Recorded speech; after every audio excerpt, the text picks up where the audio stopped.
वर्णानाम् अर्थसंघानां रसानां छन्दसामपि मंगलानां च कर्तारौ वंदे वाणी विनायकौ। नमामि सद्गुरुं शान्तं सच्चिदानंद विग्रहं पूर्ण ब्रह्म परानंदम ईशमानंदी वल्लभम। माधुर्यरसकल्लोलां शिवशक्त्यैकरूपिणीं अमृतानुभवार्थाय वंदे ज्ञानेशनंदिनीं।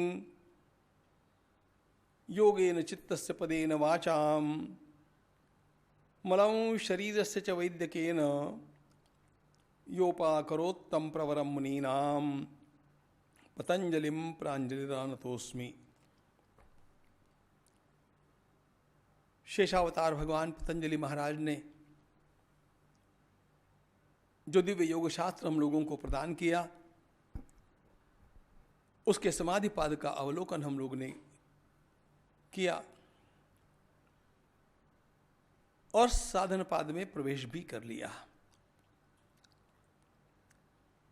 समाधि का मूल अर्थ है तन्मयता। हमारे भीतर कहीं पर भी तन्मय होने की क्षमता जितनी जितनी बढ़ती जाएगी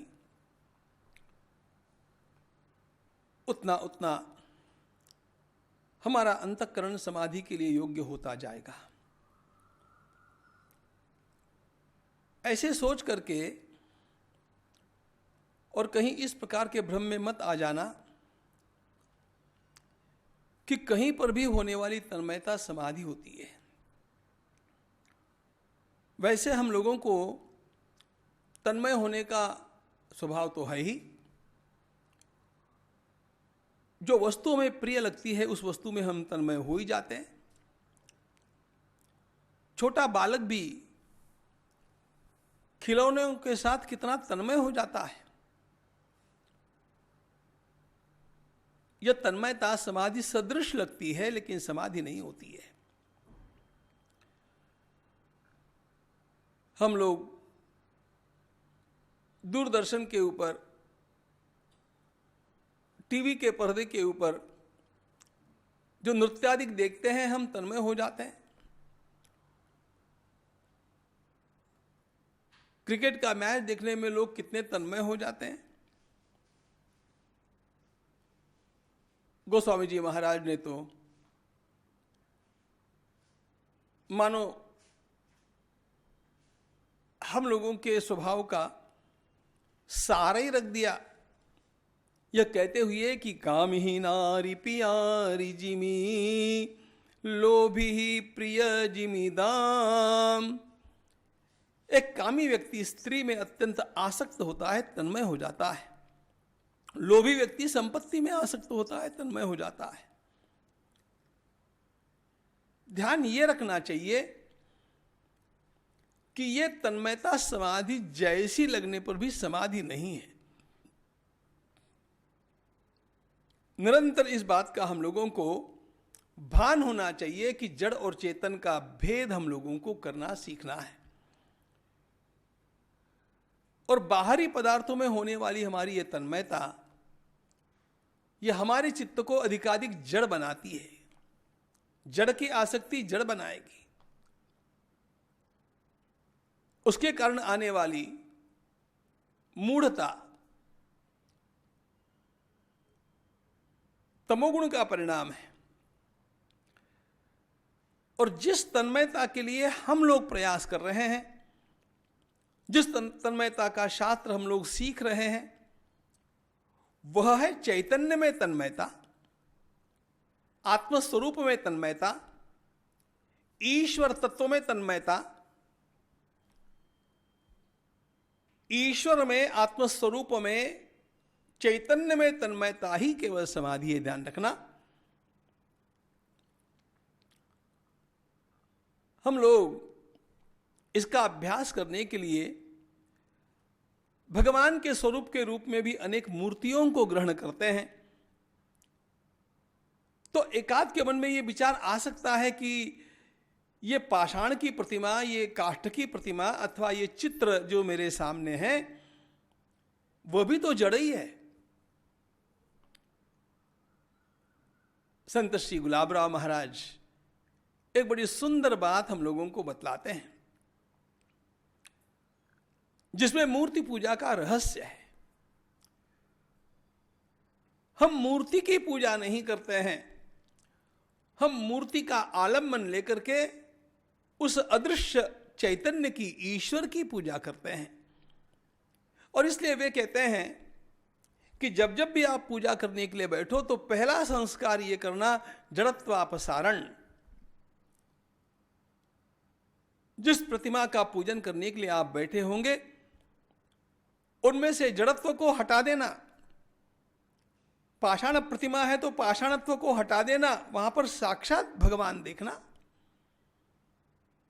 धातु है तो धातु को, चित्र है तो चित्रत्व को, इनको हटा करके ईश्वर की भावना वहां पर आवश्यक है। चैतन्य का हम लोग अनुसंधान करते हैं। इसलिए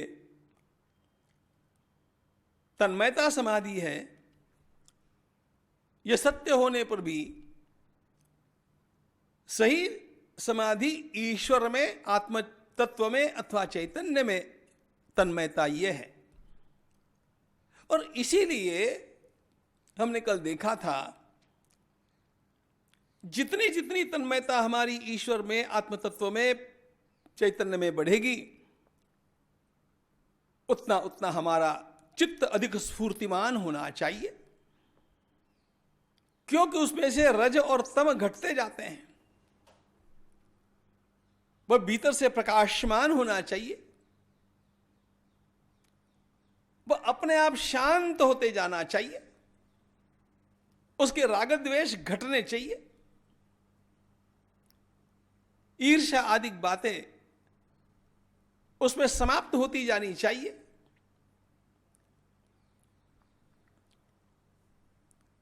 और वह अखंड आनंद की ओर क्रमशः क्यों न हो, लेकिन लगातार बढ़ते जाना चाहिए। ऐसे होता होगा तो हम साधन के मार्ग पर ठीक है, यह ध्यान में रखना चाहिए। अब ऐसे साधन के मार्ग पर आगे बढ़ने के लिए जो सरल बातें उपयोगी है, उनको भगवान पतंजलि हम लोगों के लिए बतलाते हैं। और वे सूत्र देते हैं, तपस्वाध्यायेश्वर प्रणिधानानि क्रियायोगः।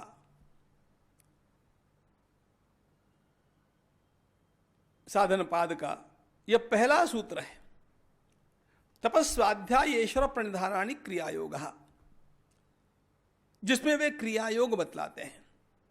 क्रिया कहते हैं कर्म को। अब सच्ची बात बताऊं, आजकल अनेक महाराज उपदेश करते हुए दिखाई देते हैं, बस शांत बैठ जाओ, कुछ नहीं करो, मन में से भी कुछ नहीं करो। वैसे सुनने में यह बात गलत नहीं है, मैं इस बात की महत्ता को जानता हूं, लेकिन कुछ नहीं करने की क्षमता हम लोगों में आती है क्या?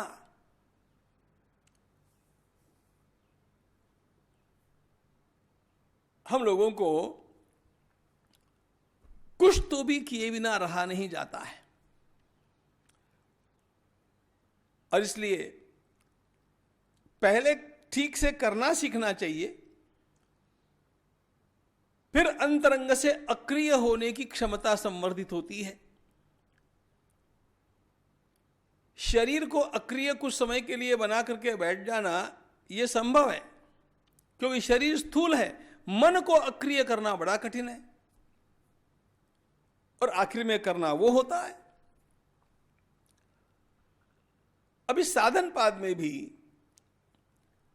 वास्तव में प्रधान साधन जो बतलाया गया है वह है अष्टांग योग। और ये अष्टांग आप लोग जानते हैं, सुन करके भी तो आपको पता ही है। यम, नियम, आसन, प्राणायाम, प्रत्याहार, धारणा, ध्यान और समाधि, ये योग के 8 अंग हैं। और पातंजलि योग अष्टांग योग के नाम से जाना जाता है। अब अष्टांग योग का साधन बतलाना आवश्यक है। यहां पर बीच में ही पतंजलि महाराज ये तपस्वाध्याय ईश्वर प्रणिधानानि क्रिया योग काय को ले आए, ऐसा लग सकता है। उसमें भी एक विशेष बात है। ये जो तपस, स्वाध्याय और ईश्वर प्रणिधान 3 बातें उन्होंने बताई, ये आगे वो बतलाने वाले भी हैं। जब यम और नियमों का वर्णन हम देखेंगे तो वहां पर नियमों के जो 5 नियम हैं उनमें शौच, संतोष, तपस, स्वाध्याय ईश्वर प्रणिधानानि नियमाः, वहां पर ये 5 नियम वो बतलाने वाले हैं। शौच, संतोष, तपस, स्वाध्याय, ईश्वर प्रणिधान। तो यम नियम आदि अष्टांगों के अंतर्गत जब वे इन 3 बातों को बतलाने ही वाले हैं, तो फिर पहले ये 3 बातें उठा करके क्यों रख दी, यह भी प्रश्न मन में आ सकता है।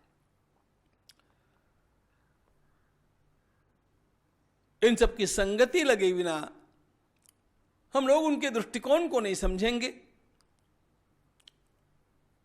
वैसे भी ये साधनपाद मध्यम अधिकारी के लिए है, समाधिपाद उत्तम अधिकारी के लिए है,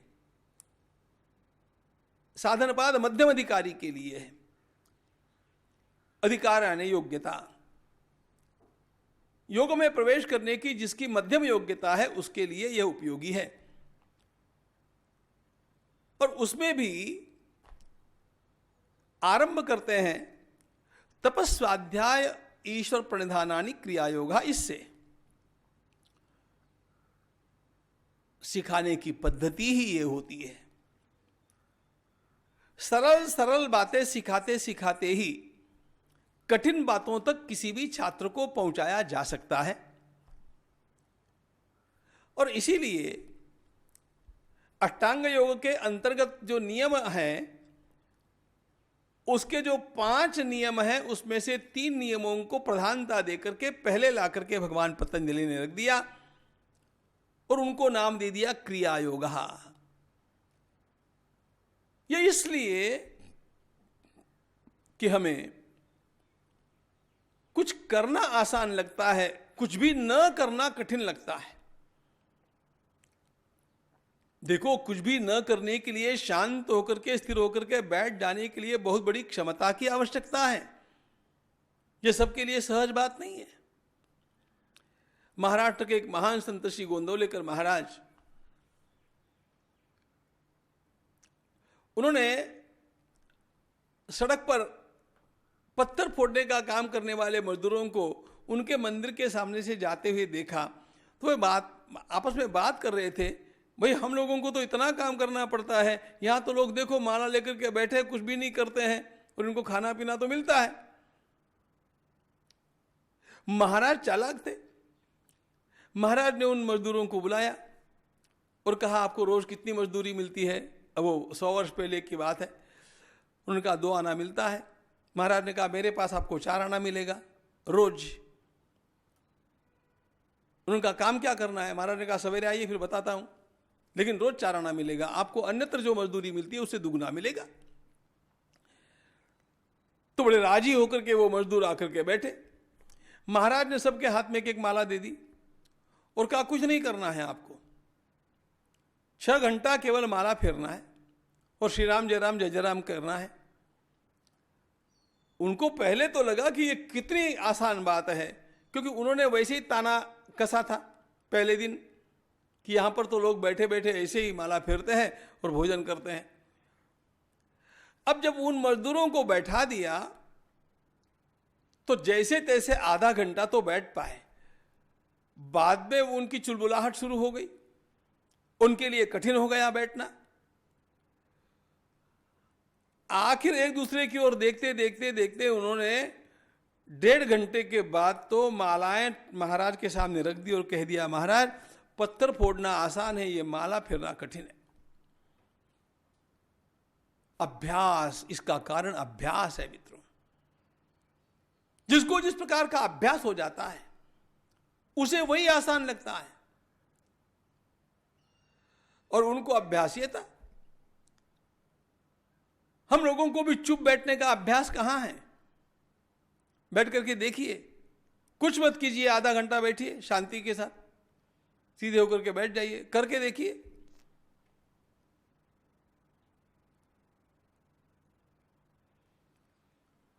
हिलना नहीं, डुलना नहीं, इधर उधर देखना नहीं, कुछ करना नहीं, तब पता चलेगा कि ये कितना कठिन है। हम लोगों को अभ्यास है करने का। कुछ करने के लिए कहो, हाँ तो कर लेंगे। शरीर को इस प्रकार का अभ्यास हो गया। तो भगवान पतंजलि यहां पर करने की बात बताते हैं। अरे जिस समाधि का वर्णन हम लोगों ने देखा और जिस धारणा ध्यान समाधि में हम लोगों को जाना है, जो सीखना है, उसमें करना धरना तो कुछ नहीं है ना।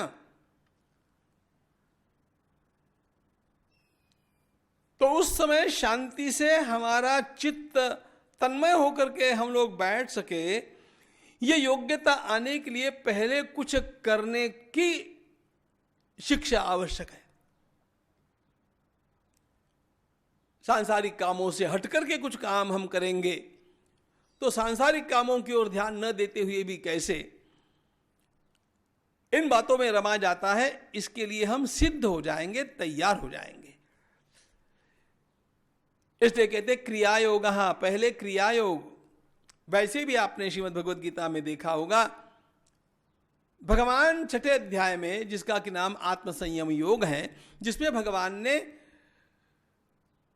ध्यानाभ्यास सिखाया है, उसके आरंभ में श्री भगवान कह देते हैं आरुरुक्षोर मुनेर योगम कर्म कारणमुच्यते योगारूढ़स्य तस्यैव शमः कारणमुच्यते।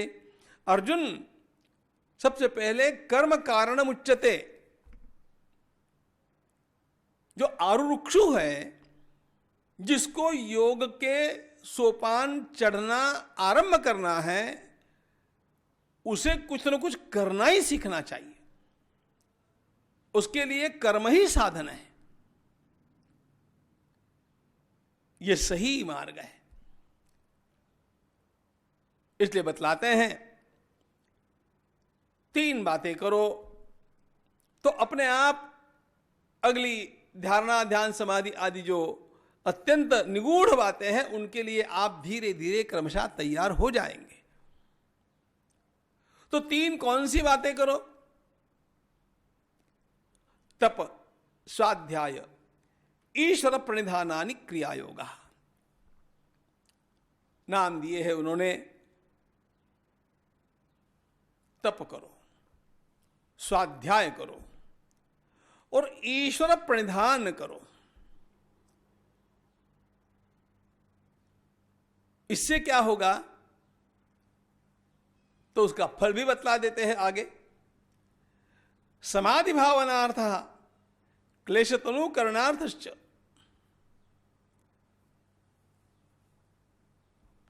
समाधि की भावना और हमारे भीतर के क्लेश घटाने के लिए इसकी आवश्यकता है, इसका उपयोग है। उसमें पहली बात बताई है महाराज ने, तप करो। देखो,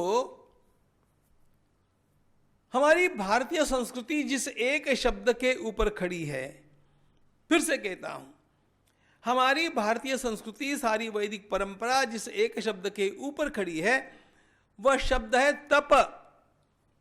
सतपो तप्यत सतपस्तप्त्वा। भगवान वेद कहते हैं तप करो। अरे श्रीमद् भागवत में अथवा अन्यत्र भी आपने सुना होगा, प्रकट होने के पश्चात जब ब्रह्मा जी चित्त को स्थिर करके बैठे तो उन्हें आकाश मंडल में से सबसे पहले शब्द सुनाई दिया है तप तप इति। तप करो, तप करो, तप करो।